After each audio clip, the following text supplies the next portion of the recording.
गावातलं आयुष्य किती चांगलं होतं. मी माझं काम स्वतः करत होते. आजूबाजूला किती लोक असायची बोलण्यासाठी. पण इथे ना करायला काम आहे, ना कोणी माणूस ज्याच्याशी मी गप्पा मारू शकेन.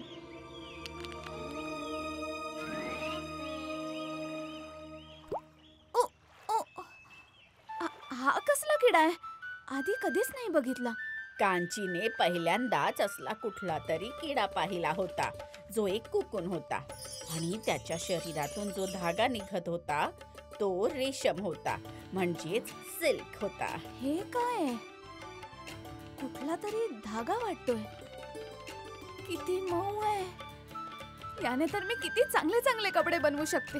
शिपायांनो, जी राजकुमारी. या झाडावर असे जेवढे रेशमी किडे आहेत ते सगळे जमा करून घ्या आणि गरम पाण्यामध्ये टाकून त्यांचं रेशीम काढून घ्या.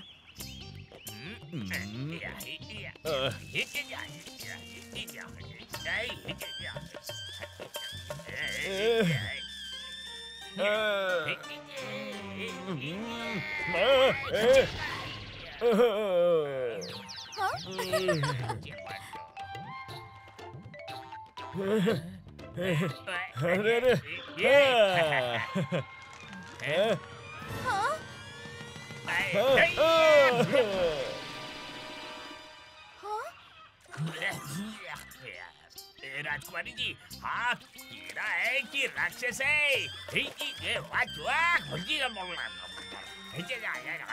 राजकुमारीच्या आदेशाने शिपायांनी झाडावरून सगळे कुकून जमा करून त्यांना गरम पाण्यामध्ये टाकलं, ज्याने भरपूर रेशीम जमा झालं. हे पाहून कांची खूप खुश झाली आणि रेशमापासून कपडा बनवायला तिने एक चरखा मागवला. हे तर अद्भुत कापड आहे. एवढं मखमली आणि सुंदर कापड मी माझ्या आयुष्यात कधी नाही पाहिलं. मी पण नाही पाहिलं आणि मला आनंद आहे की तुम्हाला हे आवडलं. मला असे अजून कपडे बनवायची इच्छा आहे. हो हो राजकुमारी, तुम्ही तुम्हाला पाहिजे तेवढं कापड बनवा. शिपायांनो, महाराणींना राज्यातले सगळे रेशमी किडे आणून द्या. आजपासून राजघराण्यातील सगळी लोक याच कपड्यापासून बनलेले रेशमी पोशाख घालतील. हो राजकुमार. आधीप्रमाणे काम केल्याने कांचीच्या चेहऱ्यावर हसू परत आलं आणि अशा प्रकारे कांचीने बनवलेले कपडे एवढे रेशमी, एवढे मखमली होते की हळूहळू त्यांची चर्चा आजूबाजूच्या राज्यांमध्ये पोहोचली आणि सगळ्यांनी ते रेशमी कापड बनवायची इच्छा दाखवली. If you like this video, subscribe to our channel Murthy Media.